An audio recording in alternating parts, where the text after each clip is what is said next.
T'as des artistes qui vont carrément s'isoler, qui vont produire quelque chose qui sera la représentation brute de leurs émotions. Oh my god. Viens, je t'explique.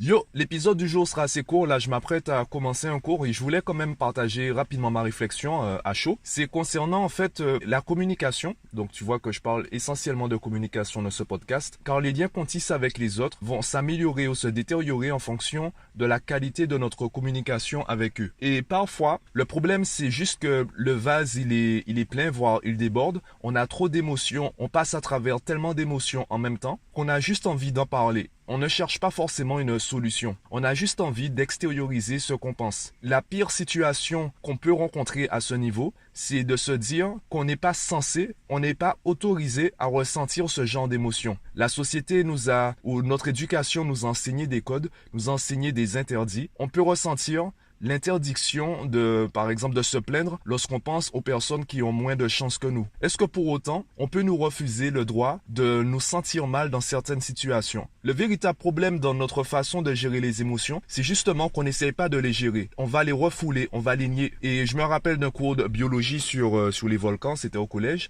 où on parlait des bouchons. Le bouchon, en fait, c'est quand un amas de roches ou un amas de matière va empêcher le volcan de rentrer en éruption. Le problème, c'est que le volcan, il reste actif. Donc la pression va monter sous le bouchon. Au bout d'un moment, lorsque la pression va atteindre un certain niveau, tout va exploser. L'éruption sera beaucoup plus virulente que s'il n'y avait pas eu de bouchon. Et c'est la même chose avec les émotions. Si tu essaies de mettre un bouchon, si tu essaies de refouler tes émotions, la pression va augmenter à l'intérieur de toi. Et un jour, la pression va atteindre un stade où tout va exploser. Donc il vaut mieux apprendre à gérer les émotions au quotidien, apprendre à les reconnaître, à les étudier, à comprendre pourquoi on ressent cela et qu'est-ce qu'on peut faire pour améliorer les choses, pour ensuite trouver les actions à mener pour revenir à l'émotion qu'on souhaite avoir. En l'occurrence, je pense que tu es d'accord avec moi, l'émotion qu'on souhaite avoir le plus souvent et le plus longtemps, c'est la joie. Donc, que tu sois en colère ou triste ou frustré ou autre, tu vas chercher par toi-même les voies et moyens à utiliser pour revenir dans la joie. Et ça, c'est une démarche personnelle. Simplement, parfois, on a juste envie de communiquer avec les autres. Et je me rappelle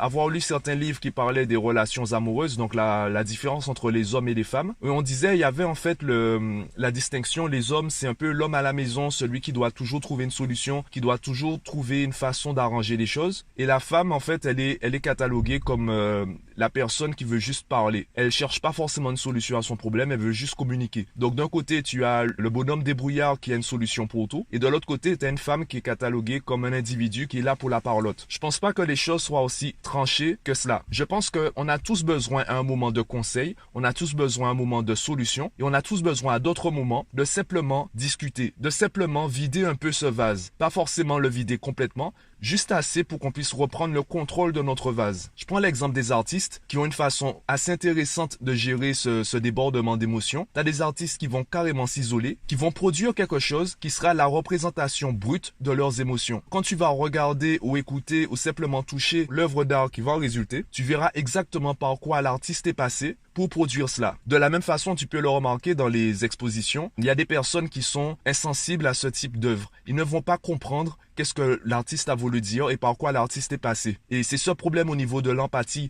la connexion à l'autre et aussi la connexion à soi, donc l'intelligence interpersonnelle et l'intelligence intrapersonnelle, c'est ce qui va faire qu'il y aura une différence entre ceux qui arrivent à écouter vraiment l'autre et ceux qui se contentent d'entendre juste les informations dont ils ont besoin pour formuler une réponse, pour formuler un conseil. Je pense que tu l'as remarqué, il y a des personnes, quand tu leur parles, tu as plus l'impression qu'elles cherchent juste de la matière pour t'apporter un conseil ou un avis plutôt que t'écouter pour te comprendre. Donc parfois, elles vont t'apporter des conseils qui n'ont rien à voir avec ce que tu veux. C'est un peu comme si en fait, elles t'apportaient de l'eau alors que tu as faim. Ou inversement, elle t'apporte une pizza alors que toi, tu as besoin d'eau. Tu es assoiffé, tu es proche de la déshydratation totale. Et elle t'apporte une pizza parce que, en fonction de ce que tu as dit, elles se sont dit, une pizza, ça va le faire. Donc, elle t'apporte un truc et voilà. Et c'est vrai que parfois, le problème, c'est juste le vase est plein, le vase déborde. On a juste envie de le vider. On n'a pas forcément envie d'une solution. On n'a pas forcément envie d'un conseil. On n'a pas besoin de cela. On le voit d'ailleurs dans certaines émissions ou certaines initiatives. Je pense notamment à l'émission Red Table Talk, animée par Jada Pinkett Smith,